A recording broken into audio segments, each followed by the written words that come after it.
Өнөөдөр яг залбирах биш. Өнөөдрийн гоо төгсөн байлаа гэж хэлсэн. За. За, юу хэлээ?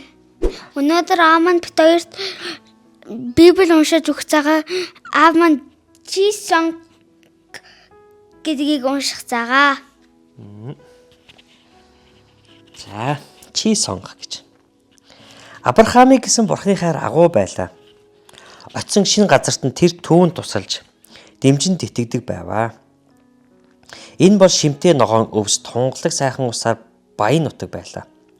Хонь ямаа тэмээ илжиг үхэр сүргээ тижээж услах өвс ус Авраамд асар их хэрэгтэй байв.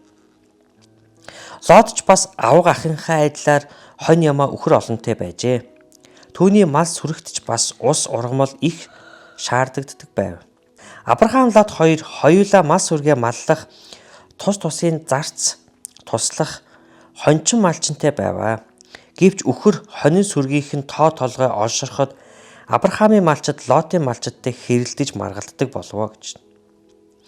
Эзнийхээ мал сүргийг бэлчээрт услахаар Авраамын малчид очсон тэр газар Лотын малчид ч бас эзнийхээ мал сүргийг бэлчээж услахаар ирдэг болж л дээ. Авраам хараа бэлчээн өөрийнх нь гэрийнхэнд үрд өвлүүллээ гэж Бурхны амласан нутгийг бүхэлд нь ширтлээ. Ингээд тэр маш нухацтай сонголт хийх болвоо. Лотод хүссэн газрыг нь өөрөөр нь сонгуулад өгөх үү? Эсвэл энэ нутгаа бүрэн бүтнээр нь өөртөө авч үлдээд Лотыг тэндээс явуулчих уу?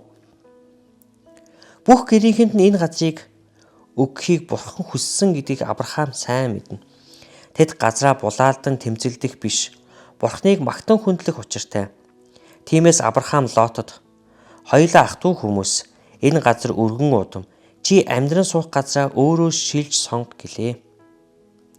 Лот нутаг орноо ширтэн шинжээд хамгийн шимтэй өвстэй хамгийн тунгалаг гол горхтой гэсгийг нь сонгожээ гэж. Тэгээд Авраамыг орхин тэндээ амьдрахаар нүүв.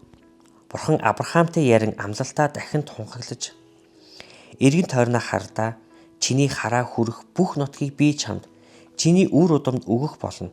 Би чамайг өнөр өтгөн болгоно гэлээ. Харин Авраам том мод ургасан газар руу майхнаа нүлгэвэ. Эзний хайр халамж анхаарлын төлөө тэнд тэрээр Бурханд талархаж магтан хүндэлжээ. Өөрийг нь болоод гэр бүлийнхнийг нь үргэлж хайрладаг Бурхандаа Авраам маш их баярладаг байваа гэж. За өнөөдрийн Чисон гэдэг хэсэг маань ингээд дуслаа. За баяртай Библийн унших цагаар сайхан амраарай.